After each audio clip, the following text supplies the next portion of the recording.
tonight. 911, what is the address of your emergency? We got an active shooter in the jail garage at the Pot County Jail. We got a deputy down. So now it's a race to the guns. A WOWT 6 News special report. You already saw him shoot his partner. An inmate escapes from custody.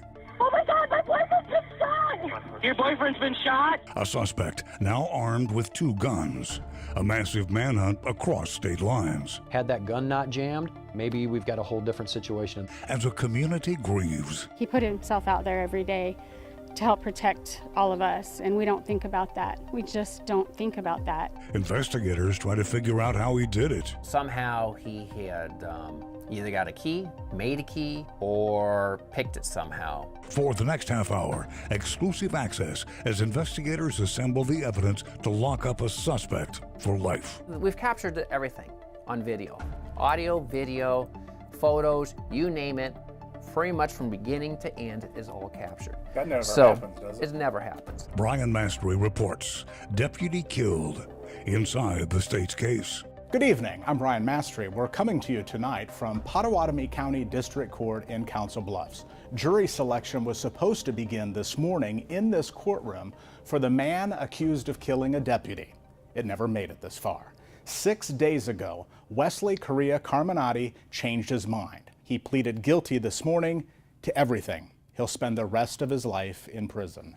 For the next half hour, we will walk you through the prosecution's case, the one that the jury here would have heard this morning. For the last few weeks, a Pottawatomie County attorney granted WOWT 6 News exclusive access as his team prepared for trial.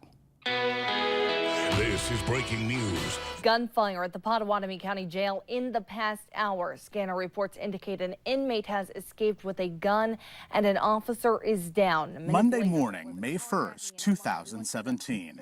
The story unfolded quickly as WOWT 6 News stayed on the air for more than 90 minutes. I'm being kept a very far distance away because of just the danger of this situation. From the jail where 2 deputies had been shot. This situation is changing and it's changing quickly. To the Council Bluffs neighborhood where the jail escapee ditched the government van and stole a woman's car at gunpoint. From the chase into Omaha, where we are getting word that that suspect vehicle has crashed. And eventual capture. He was wearing what appeared to be some sort of yellow or orange jail garb at the time. Again, they've cordoned off this entire area for several... Altogether, investigators had 4 major crime scenes to unravel. This we are getting just into our studio. Sources telling us that this is the suspect. From law enforcement to the public, everyone had questions. Just how did the suspect manage to escape? Will any of the 3 shooting victims survive? A few hours later, we received an answer no one wanted to hear. It's such a tragedy. Investigators confirmed Pottawatomie County Sheriff's Deputy Mark Burbridge had been killed in the line of duty during a struggle at the jail. The loss of Deputy Burbridge and the, just the injury to Deputy Morgan is, like I say, it still kind of hasn't sunk in. The evidence is overwhelming. A few weeks ago, WOWT 6 News caught up to Pottawatomie County Attorney Matt Wilbur and some of his team for an inside look as they put the finishing touches on the case that will go to the jury. You hear about, sometimes agencies being territorial. I saw none of that in this case. I mean, they were very cooperative, very collaborative. Basically, everybody was like, what can we do? And I understand when law enforcement loses one of its own. I mean, it's an all hands on deck. You really get a sense of how tight that family is when you see something like this. Here's the breakdown. The Iowa Division of Criminal Investigation handled the crime scene at the jail. Council Bluffs police investigated the carjackings. We're not going westbound oncoming. And Omaha police documented the evidence of the chase in Nebraska and the suspect's arrest. Let's start at the beginning. It's 9:06 in the morning, May 1st. From the jail security video, we see Deputy Pat Morgan and Deputy Mark Burbridge walking into the Pottawatomie County Jail with their assignment. 5 minutes later, they leave with 2 inmates, a female and male, headed to court for different cases. The man is unknown to most of us. In a couple of hours, that will change as he'll become the subject of an intense manhunt. He can be as smug and lippy as he wants, but he's going to get to think about it for 30 years. That's how County Attorney Matt Wilbur reacted that morning after Wesley Correa Carminati's verbal outburst in Spanish targeted the victim's family in court. Potawatomi County Chief Deputy Attorney John Jacobmeyer watched from the court as well as the judge sent Correa to prison for 30 years. And then it was up to Deputy Morgan and Burbridge to escort him back to jail. I walked down behind Correa and those two, and I saw him turn the corner. And I didn't know that was going to be the last time I ever saw him alive. And then all of a sudden I get a phone call that, I had very little information. It's just, there's been a shooting, we have an officer that's been hit, and Correa is escaped from the jail. Now, of course, we're like, where's he going? What's he going to do? I immediately called the victim advocate, who still had the family, with her at the time. And so she kind of locked them down, said, don't go. We have no idea. What's he escaping? Is he coming back to the courthouse? Here's what the 4 security cameras captured in the Potawatomi County Jail Sallyport. At 10:55, Deputy Pat Morgan pulls into the secure area with the same 2 inmates they left with earlier. They both go back, and then Pat grabs the female prisoner. Deputy Morgan leads the way to booking and the jail itself. Mark is going to escort Correa, and go right behind them, and that's the plan. What he doesn't know is he's already unshackled himself. Correa Carminati had both his hands and legs free. What Pat doesn't see as he's walking in front of her is right here, is that Correa, when he unlocks that door, Mark, Correa smashes that door at him and comes out swinging with the shanks. And he's going for the head and he's going for the neck. Deputy Morgan hears the struggle and runs to the back of the van to help Deputy Burbridge. The deputy's guns are in the van. The van's doors are unlocked. Right now you got Correa getting in the van and you've got Pat trying to stop him. They know they've got their guns up there. They know the guns are in there, and all of a sudden, the doors are open. So now it's a race to the guns. So you're gonna see Mark start running around the front of the van, and what he's trying to do is to get that gun before Correa. Pat's trying to stop Correa from getting the guns. We see right there, Mark grabs the passenger door. He opens up the door. Right now, it's a race to the gun, and that's when he gets shot. Deputy Burbridge had been shot in the head. The inmate then uses his leg to keep Deputy Morgan from getting the guns. You already saw him shoot his partner, and he's got that gun pointed at him right now. So his hands are going to go up, and he starts backing up right there. And he gets shot, and you can see Correa's leg sticking out. Deputy Morgan is hit in the stomach and falls against the wall. The shooter grabs the van keys off of Deputy Morgan and a magazine for the gun. Seconds later, he crashes through the garage door. The chase is on. What's striking about this murder is how much worse it could have been.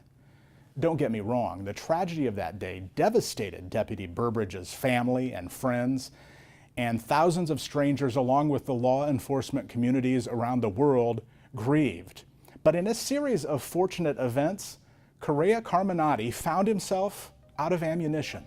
After the inmate attacks one deputy with a shank, he grabs Deputy Morgan's gun, stored in the front of the van, and shoots Deputy Burbridge. He then turns the gun on Pat Morgan and fires into his stomach.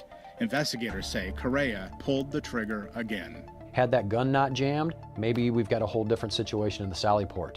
Suddenly, the 13 remaining bullets in the magazine are of no use to him.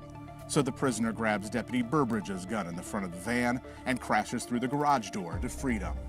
From the time the suspect kicks out the steel mesh in the back of the van to when he drove through the Sallyport doors, 1 minute and 7 seconds has elapsed. 911, what is the address of your emergency? We got an active shooter in the jail garage at the Pot County Jail. An active shooter? Active shooter. He's overtaken deputy's firearm. We got a deputy down. Now he's going to pass this other vehicle. Wanting to blend in and limit his chances to be tracked, Correa goes after a pickup passing by the front of the jail. He tries to steal Jerry Britton's ride by shooting him in the neck. Britton's girlfriend in the passenger seat called 911. 911, what's the address of your emergency? Oh my God, my boyfriend's been shot! Your boyfriend's been shot? An inmate ran that way who shot him! Remarkably, Jerry Britton survived. As for the bullet, It was still stuck in his mouth. Detective Clark, who heard the scanner call of an active shooter, jumps on a computer and turns a Council Bluffs traffic camera at a nearby intersection towards the jailbreak. He catches the suspect in the middle of the road. The stolen sheriff's van still in gear. Jerry Britton, who had just been shot, drifts into the ditch.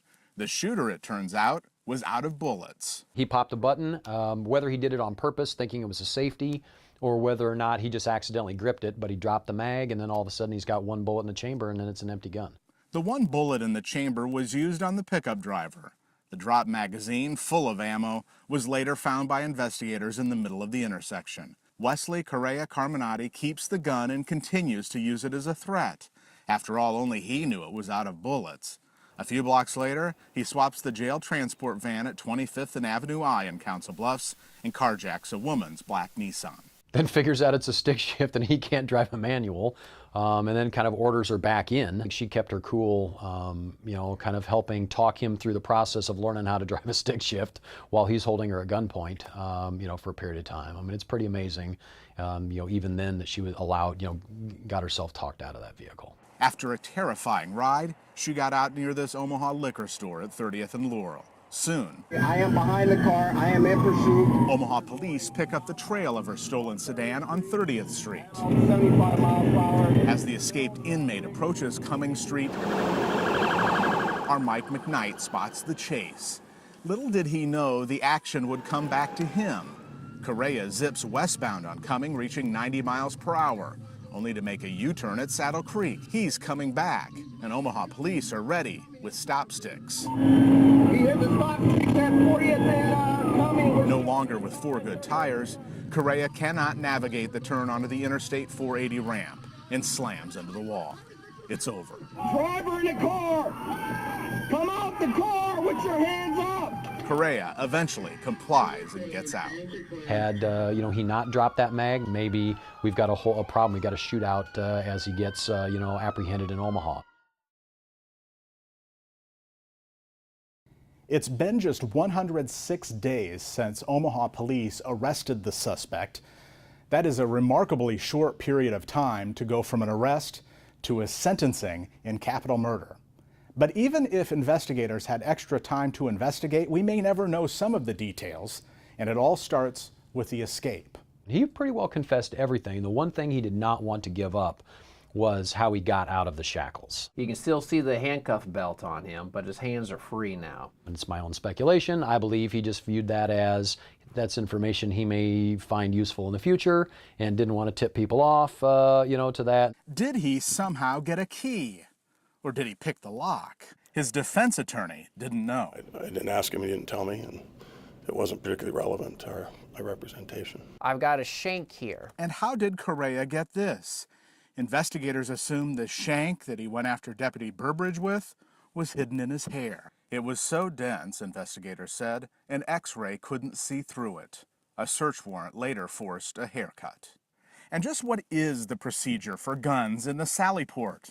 We learned firearms aren't allowed in the secure portion of the jail behind this door, so lock boxes are available on the wall of the garage. Law enforcement either locks up their weapon in the box or secures it in a locked vehicle before entering booking. It's not uncommon to do what the deputies did. Talking with Pat, he said he locked the door, and I can't explain why it was unlocked. Because of the escape and the suspect getting into the van and to the guns, the sheriff implemented a new policy. One will step back away, still armed.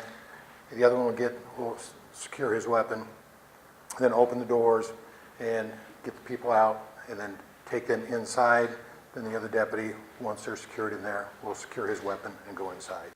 After the arrest and transfer to the Woodbury County Jail in Sioux City, Correa left a message bragging about what had happened. Wrote some graffiti on the wall. I think his first day in, you know, they've got him in isolation, of course. And first day in, wrote some graffiti, something like Wesley, cop killer, on the wall of his, of his cell. Before he decided to plead guilty to all 12 charges, the Potawatomi County attorney told his team that this would be their first case to highlight a recently purchased technology. It's a high-tech laser 3D scanner that takes something like, 50,000 shots, points of information a second. I mean, it's phenomenally fast. And so it'll map a scene really in complete 3D. But they had to learn it fast. We were really in the middle of training on that when this incident happened. We use the evidence tent. The Omaha Police Department's crime lab had experience with the 3D scanning. So that's something to consider, whether you only want to use it for closing arguments or whether you want to use it as a case delivery vehicle. So it helped the Council Bluffs Police Department and the Potawatomi County Attorney's Office get up to speed. The evidence is overwhelming. It is. And I don't need to create an appeal issue with new technology, I don't think. After all, at this point, the trial was less than 2 weeks away. It allows us to get into a scene, fully map it, and get out pretty quick. I mean, if you miss something, it's there. It does not matter. It is captured, its place, its location. You can measure distances. We've captured everything on video. Audio, video, photos, you name it.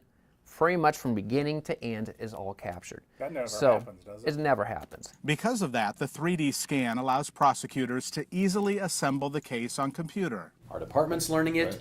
We're learning it, and we're teaching the judges. I mean, I think that this is a good chance maybe to kind of baby step it in. I was a film major, so I have always done storyboarding. The idea was to walk a jury through all the elements, from the jailbreak to the capture and all parts in between. So the trial is going to be scenes, selected scenes, and the closing argument is literally going to be a movie. So I've got 8 to 10 videos I need to put in. I have 3 to 4 dispatch/911 calls I've got to be put in. And then I have all my still shots, which I started out with over 1,000 some photos, thousands actually. And I'm going to whittle them down to around 100 or so. But with no trial now, consider it a practice run for the next case. I'll ask jurors when we're picking the jury, what kind of evidence would you like to see, in a murder case? And I'll just start, kind of asking them, well, how about you? And they're like, I'd like a murder weapon. I want a confession. I'd like it on video. I wish there were eyewitnesses. I'd want to see DNA. I mean, we literally had every single one of those, in this case. With such strong evidence, we wondered why the state didn't go after a death sentence.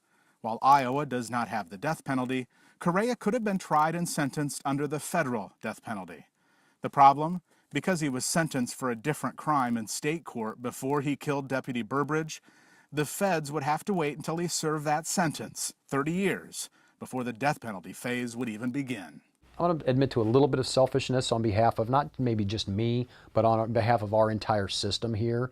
I mean, this is a case that hit us personally, and we really personally wanted to be able to prosecute it. I think it meant a lot to the, the folks that are local, that they knew that they've got, friends that are, looking this case over and making sure that it gets treated right.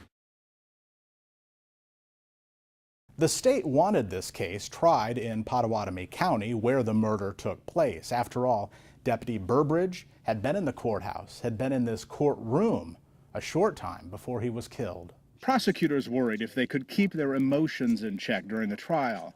Because Deputy Mark Burbridge was more than a colleague, he was their friend.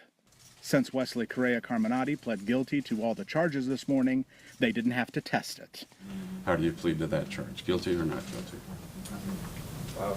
Guilty. As Deputy Burbridge's family watched, his Deputy Morgan, who was also shot, sat in the gallery.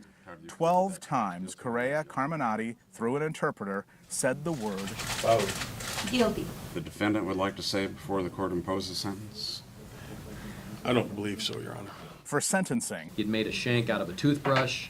His plan was to disable the deputies and get to their guns. The state meticulously walked the judge through the case, asking for maximum penalty for each count. The team kept their emotions in check until... Mark Burbridge's children, I think, would all like to make victim impact statements. That's fine. If Kelsey could step forward.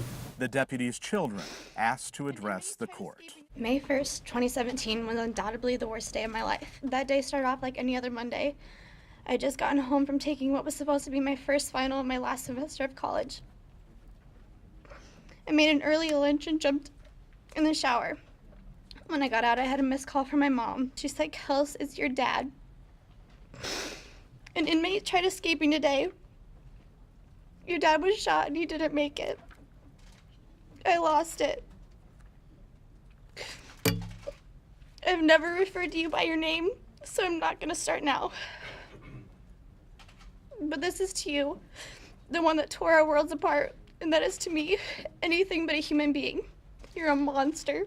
You and I are about the same age, but that's all we'll ever have in common.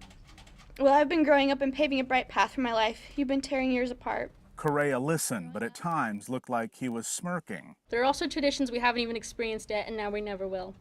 Like scaring away the boys I bring home, watching me graduate, walking me down the aisle, our father-daughter dance, and getting to spoil his grandkids. I won't get any of that due to circumstances caused by the man I can't even consider a man. I can't even refer to him by his name because to me he doesn't have one. Mark Burbridge's son Caleb was last to speak. I will personally guarantee you that there are over 10,000 law enforcement officers that wanted to put a bullet in his head that day and call it good. But they couldn't, that's why he's able to stay here today. He deserves no less than death, but unfortunately that's not an option. The judge was now poised to read his sentence, but wait. Your Honor, before we adjourn, Mr. Carminati would like to make a brief statement. Remember at sentencing in the previous manslaughter case?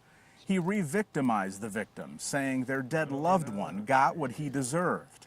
The family and prosecutors braced for the worst. After the last thing that happened, I assumed that he would be told it's probably best to just keep your mouth shut, and I figured that was most likely.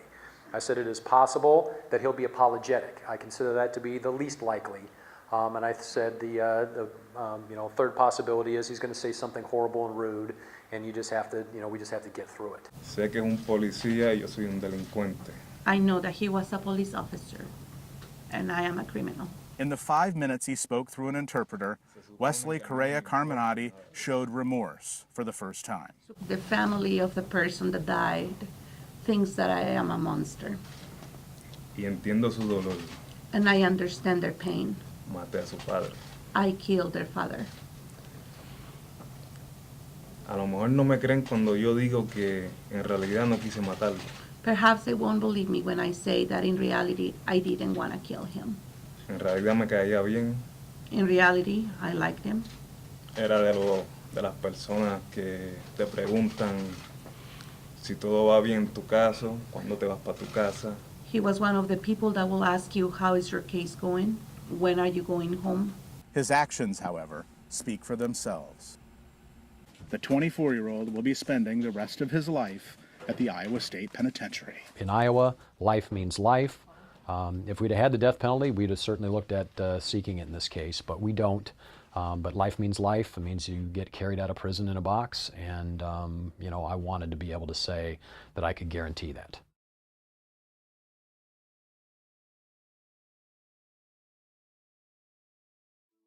He taught me how to be caring, independent, and strong. To sum it all up, he was a great cop, but an amazing dad. Dear Dad, I want you to know just how much you mean to me. I love you more than anything in the world, and I'm going to miss you until the day I die. You and I were going to do a lot together. You were going to give me my first beer, you were going to help me fix up my first car, and you were going to take me on my first four-wheeler trip. But I don't always remember you by what we couldn't do together. I instead wanted to thank you for everything that you gave me. You gave me a sense of respect for everyone. He was your hero when he was wearing that badge and uniform, but he was our hero every day, whether he was in a uniform or not. We love you so, so much, Dad. A lot of people tell me how much of a hero he was because of what he did for the community, and I agree, he was a hero, my hero. But not because he risked his life for the safety of others, but because he protected me from the monsters under the bed to the ones that walk the streets.